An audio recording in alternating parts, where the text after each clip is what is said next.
खास लोग और ख़ास बात, देखिए इंडियन भाषा के साथ। ना गमगीन जैसी हो ना रंगीन जैसी हो, अपनी दुआएं जैसे आमीन जैसी हो।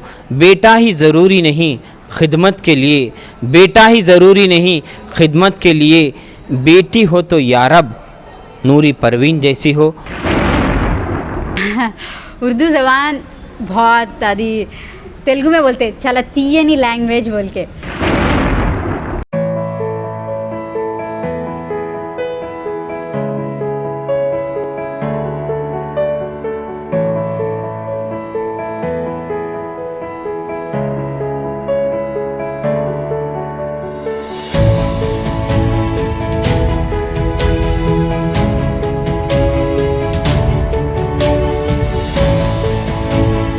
खास लोग ख़ास बात A1 टीवी का ये एक ख़ास प्रोग्राम है।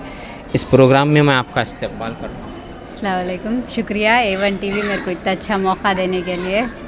बैचुर का ये वाहिद उर्दू टीवी चैनल है जो हम ख़ास कर लोगों को उर्दू तक हमारी बातों को पहुँचाते हैं। जैसा कि मंज़र भोपाली ने एक शेर कहा था, बेटियों के लिए भी हाथ उठाओ मंज़र, बेटियों के लिए भी हाथ उठाओ मंज़र, सिर्फ़ अल्लाह से बेटा नहीं मांगा करते। आपको डॉक्टर रोशन जहाँ को देखने के बाद ये ऐसा महसूस होता है कि लोगों को बेटियों के लिए भी हाथ उठाना चाहिए। जैसा कि मंज़र भोपाली ने कहा था, बेटियों के लिए भी हाथ उठाओ मंज़र, सिर्फ़ अल्लाह से बेटा नहीं मांगा करते। ऐसे बेटियां होने से बाप को ही नहीं बल्कि पूरे ख़ानदान को फ़ख्र होता है। सबसे पहले तो A1 टीवी के ख़ास लोग ख़ास बात प्रोग्राम में मैं आपका इस्तकबाल करता हूँ। शुक्रिया, अस्सलाम वालेकुम, बहुत बहुत शुक्रिया A1 चैनल का। सबसे पहले तो मैं इस बात के लिए फ़ख्र महसूस करता हूँ कि हम उर्दू टीवी चैनल चलाते हैं और आप फर्स्ट से लेकर 10th तक जो इब्तिदाई तालीम आपने हासिल की वो उर्दू से ही की। जी बेशक, मेरा Krishna district Maulana Azad and SNMC school बोल के दोनों स्कूल्स में upper primary and high school में उर्दू मीडियम से 10th कंप्लीट कर ली अल्हम्दुलिल्लाह, डिस्ट्रिक्ट फर्स्ट विजयवाड़ा। उसके बाद आपने मैं कॉर्पोरेट कॉलेज में BPC MBBS के लिए ज्वाइन हुई। बाद में मेरे को कड़पा में minority college Fatima institute of medical sciences में MBBS सीट आ गई माइनॉरिटी कोटा से। जैसा कि नाज़रीन आप YouTube पर इन्हें फॉलो जो लोग करते हैं वो तमाम तफसील भी जानते हैं। मैं तफसील पे गए बगैर आपसे पूछना ये चाहूँगा कि कई लोग डॉक्टर बनने के बाद कमर्शियल बनते हैं। डॉक्टर बनते ही उनका जहन ये होता है कि हम लाखों रुपए डालकर या नहीं, अगर उन्हें किस्मत से भी अगर वो सीट माइनॉरिटी कोटे में भी मिलती है तो उनका सोच ये होती है कि जब हम इतने मुकाम पर आए हैं तो कुछ ना कुछ कमाएंगे। ये आपको 10 रुपये से लोगों की खिदमत करने का जहन कैसा बना? ऐसा रहता बच्चों का मेंटालिटी पर, पहले पेरेंट्स, बाद में टीचर्स, फिर सोसाइटी, इनका इफ़ेक्ट ज़्यादा रहता, प्रेशर ज़्यादा रहता बच्चों के माइंडसेट के लिए। तो मेरे घर पे सब सोशल सर्विस, मेरे ग्रैंडफादर कम्युनिस्ट पार्टी, सो मेरे फादर मस्जिद के काम करना और ऐसे सोशल सर्विस मेंटालिटी। तो मेरे घर पे ये नहीं सिखाया कि पैसा मेन चीज़, तो घर के हालात के पकड़ को भी रहता ना, पैसा मेन, पैसा कमाना, ऐसा कुछ भी नहीं। जितना हम लोग खाने के लिए रहने के लिए है इतना। अगर आप चाहे तो दूसरे 200 रुपये लेते, आप 100 ले सकते थे, 50 भी ले सकते थे, मगर 10 रुपये ही कैसा है? आप वैसी थॉट है। तो मेरे को कमाने पे थॉट नहीं है, तो कुछ तो भी करना है। एज ए डॉक्टर सर्विस क्या करूं? फार्मेसी तो मेरा नहीं, मैं कुछ भी कम नहीं कर सकती, लैब में कम नहीं कर सकती। अब कम कर सकती तो मेरा खुद का OP फीस, अब बाहर 200, 150, 300 ऐसा लेते रहते। तो इसलिए मैं कम करना चाह रहा हूँ, मैं सर्विस करना चाह रही हूँ, इसलिए मैं जस्ट 10 रुपीज़। मगर लोगों का अक्सर ये कहना होता है कि जो डॉक्टर कम फीस लेते हैं यानी दवाइयों में वो। मैं इससे पहले भी बहुत सारे चैनल्स इवन BBC भी बोल के हूँ, फार्मेसी में ऑब्वियसली सबको इनकम रहती। क्यों बोले तो फार्मासिस्ट है, कोई दवा का दुकान रख के बैठा है। नहीं वो आप लीजिए, वो नहीं, जहाँ पर अगर किसी मरीज़ को 2-3 टैबलेट्स देने में वो शिफा मिल सकती है, बस डॉक्टर लंबी लिस्ट लिख देते हैं पूरी। अल्हम्दुलिल्लाह हमारे पास तो ऐसा नहीं चलता, हमारे पास सिर्फ 3 दिन 5 डेज और इतना ही। अब डोज रहता ना, इवन एंटीबायोटिक डोज है तो भी एक 3 दिन डालना रहता, 5 डेज डालना, इतना ही। और हमारे यहाँ पेशेंट्स तो madam 1 tablet enough, 2 tablets enough, madam लिख दिए कम हो जाता, हम लोग को और टैबलेट्स नहीं होना बल्कि लेते भी नहीं हमारे पास। तकरीबन रोज़ाना कितने पेशेंट आते हैं आपके? अल्हम्दुलिल्लाह मोर देन 50 आ जाते हैं। यानी आप विजयवाड़ा या कड़पा में हॉस्पिटल खोलिए? नेटिव ऑफ विजयवाड़ा, मगर कड़पा में अभी मेरा हॉस्पिटल है, उसमें गायनिक, सर्जरी, ऑपरेशन थिएटर सब अवेलेबल है। सबकी ओपी फीस 10 रुपये। तो दूसरे डॉक्टर भी वहाँ पर रेफ़र करते होंगे, तो वो भी 10 रुपये लेते हैं? इसका मतलब है कि मैं उन लोग को सैलरी पे करती हूँ, तो कोई भी डॉक्टर अब 10 रुपये के लिए नहीं आते, तो मैं उन लोग को फोर्स भी नहीं कर सकती यू ऑल्सो टेक 10 रुपीज़ बोल के। जिसकी लाइफस्टाइल वैसी है, तो मेरे नाम से मैं डॉक्टर नूरीस हॉस्पिटल रखी, रेंट पे एक 50,000 रेंट, 3 फ्लोर बिल्डिंग, तो उसमें वो लोग को सैलरी दे के रख लेके होंगे। खास वो हॉस्पिटल में क्या है स्पेशल? नूरी है स्पेशल। बाज़ हॉस्पिटल होते हैं प्रेगनेंसी के लिए, बाज़ हॉस्पिटल होते हैं बच्चों के लिए, बाज़ हार्ट के लिए, ऐसा?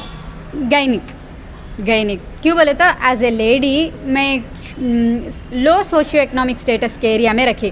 क्यों बोले तो एक हाई सोसाइटी में जाके मैं 10 रुपीज़ रखी तो इसका फ़ायदा नहीं रहता। जो गरीबी मोहल्ला रहता उसमें रखी तो उसका फ़ायदा वो लोग सब ले सकते। तो मेरे पास, मैं नॉर्मल MBBS फिजिशियन रहने की वजह से मेरे पास ज़्यादा लेडी पेशेंट्स गायनिक प्रॉब्लम से आते हैं। कब खोले आप ये हॉस्पिटल?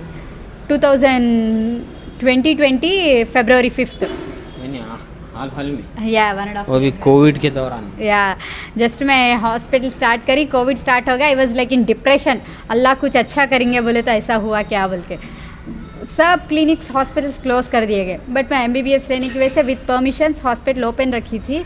बाहर जब कोविड का टेंशन चल रहा तो कोई भी ज़ुकाम, खांसी, सर्दी ऐसा है बोल के जाते हैं तो CT स्कैन प्रिस्क्राइब कर दे रहे थे, 4,000 5,000 का CT स्कैन। सो ये गरीब हालत का आदमी एक 4-5 हज़ार रख के CT स्कैन कैसा करा सकता? तो एज ए डॉक्टर मेरे को मालूम होता इसको कोविड रह सकता नहीं, ये नॉर्मल सर्दी है, खांसी है बोल के।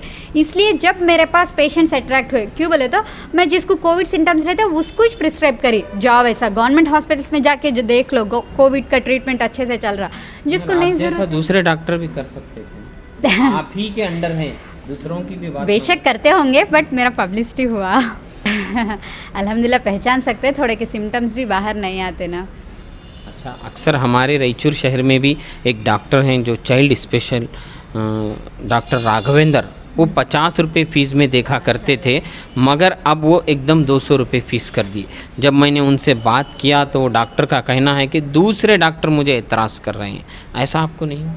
बेशक रहता, मेरे को आज तक कोई भी नहीं पूछे। क्यों बोले तो IM Indian Medical Association Kadapa में मैं खुद उसकी जॉइंट सेक्रेटरी हूँ and senior doctors everybody supports me.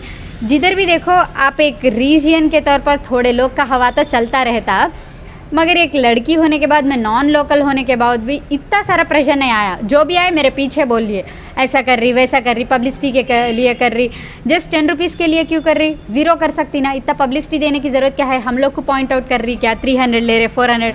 So no need, किसका लाइफस्टाइल उसका रहता। कोई आगे तो आके नहीं बोला मेरे को, एक डॉक्टर आके क्या तू डॉक्टर्स का इज़्ज़त निकाल दे रही, कम ले रहे, ज़्यादा ले रही तो इज़्ज़त बढ़ रही क्या? ज़्यादा ले रही तो इज़्ज़त बढ़ जाती क्या? कम लेने से इज़्ज़त घट गई तो ऐसा कुछ भी नहीं। मैं ऐसे प्रेशर्स भी नहीं लेती मेरे दिमाग पे ज़्यादा। फिर भी ख़ासकर आजकल जो माहौल हिंदुस्तान का ख़राब हो रहा है, लड़कियों को क्या बच्चों को तक लोग असमत रेज़ी हो रही है, ऐसे दौर में एक लड़की का इस तरह से एक्टिव होना आपको कैसा महसूस? इवन मेरे फादर भी बहुत इस्लामिक रहने की वजह से बहुत परेशान रहते मेरे को अकेली लड़की छोड़ना बोल के। जब तक मैं कॉलेज में थी, कॉलेज हॉस्टल वगैरह सब ओके था। अभी बाहर आने के बाद उनका एज टेंशन था, तुम क्लिनिक रख रहे ऐसा बोले तो साथ में मेरे खाला के बच्चे ब्रदर्स, मेरे ब्रदर्स हमेशा इट्स लाइक मैं बॉडी गार्ड्स हमेशा साथ में रहते, मेरी हिम्मत, मेरे स्टाफ। हाँ या क्यों बोले तो आजकल एक लड़की बाहर निकली बोले तो मैं आप लोग को एक अच्छे से बात बोलना चाह रहा हूँ। रेप कर रहे, अत्याचार कर रहे एक छोटे छोटे लड़कियों को बोल के, जो खुद आके मीटिंग्स में बोल देते रहते, बत्तियाँ लगा के खड़ जाते रहते, प्ले कार्ड्स लेके लड़के खड़ते। सब लड़के परफेक्ट है क्या? वो लोग जिस्मानी तौर पर फिजिकली रेप कर रहे, आप लोग आंखों से रेप कर रहे ना। उधर खड़ते कैंडल्स लेके, प्ले कार्ड्स लेके, दूसरे लड़कियों को साइट मारते रहते, लाइन मारते रहते, गंदे गंदे मैसेज करते रहते, दूसरों के कैरेक्टर के बारे में बात करते रहते। ये भी इट्स इक्वल टू रेप। खासकर हम जो ऐसे हालात से गुजरती हैं, जिनको आगे पढ़ने के लिए 10th के बाद या उनकी डिग्री के वक्त उनके पेरेंट्स कुछ कहते हैं आगे मत पढ़ो, हालात ख़राब है, उनके लिए आप कुछ मैसेज दें? हालात तो बेशक ख़राब है, मगर ये हम लोग अब सोसाइटी ऑब्वियसली डरते रहते। पेरेंट्स, एक लड़की है दूसरों के हाथ में रखना अमानत है बोल के, सो हम लोग उनको समझाना। सो पेरेंट्स केयर लेके हॉस्टल में तो भी रखना नहीं वगैरह, डेली जाके छोड़ के आना। अब सोसाइटी वैसी है तो कुछ भी नहीं कर पा रहे हम लोग। अच्छा, आज जो ख़ास आप उर्दू के एक प्रोग्राम में आई थी और आप भी उर्दू से पढ़ी हैं, मैं भी उर्दू से पढ़ा हूँ, तो मैं ज़रूर ये बात कहना चाहूँगा और हमारे टीवी चैनल के भी लिए बात फ़ख्र होगी कि उर्दू के लिए आप एक मैसेज दीजिए। उर्दू ज़बान बहुत आदि तेलुगु में बोलते चला तीयनी लैंग्वेज बोल के, तो उर्दू में बहुत अच्छा ही नज़र आती मेरे को। इवन मैं गालियाँ भी मेरे को नहीं मालूम उर्दू में, मैं इसलिए मेरे बच्चों को अरे से भी नहीं बुला सकती, इसलिए तेलुगु में बोलते रहते रे रा रा पोरा बोल के। क्यों बोले तो तेलुगु एक साफ लैंग्वेज, क्लीन लैंग्वेज के जैसा मेरे को महसूस होता। एंड उर्दू मीडियम पढ़ने से फ़ायदा मेरे फादर बोले जैसा बहुत सारे हदीसा है इस्लाम में हम पढ़ने के लिए। सो उर्दू बेशक रहना, हम लोग एटलीस्ट एक लैंग्वेज तो भी रहना स्कूल में।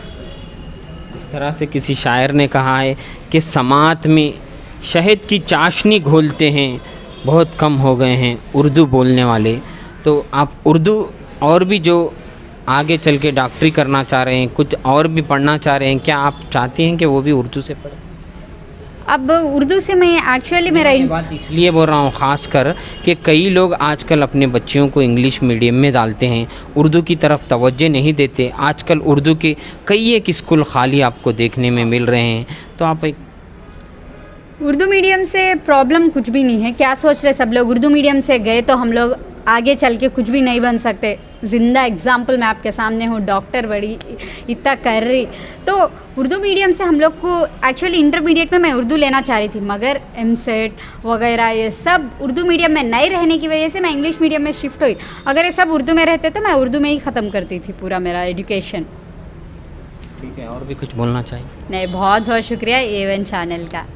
Thank you. नाजरीन, जैसा कि अभी इससे कबल भी डॉक्टर रोशन जहां बेगम जो मुंबई में अंधेरी में डॉक्टर हैं, वो भी आई थी और उनका भी यही कहना था कि वो भी इब्तिदाई तालीम उर्दू से किए, बाद में उन्होंने भी इंग्लिश पढ़ के आज वो भी MBBS और MD भी हो गई हैं।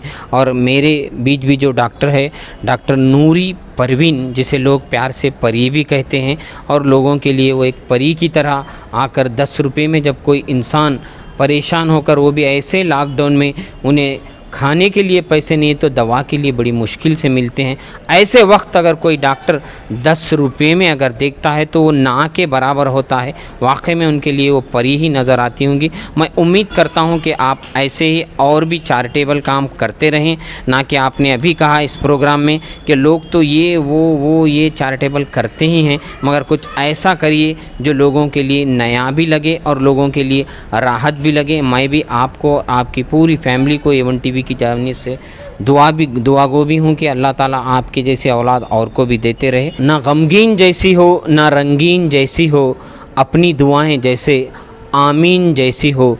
बेटा ही ज़रूरी नहीं खिदमत के लिए, बेटा ही ज़रूरी नहीं खिदमत के लिए, बेटी हो तो या रब नूरी परवीन जैसी हो। मैं आपका मेज़बान एंकर इंडियन भाषा कैमरामैन सलमान के साथ A1 TV उर्दू में।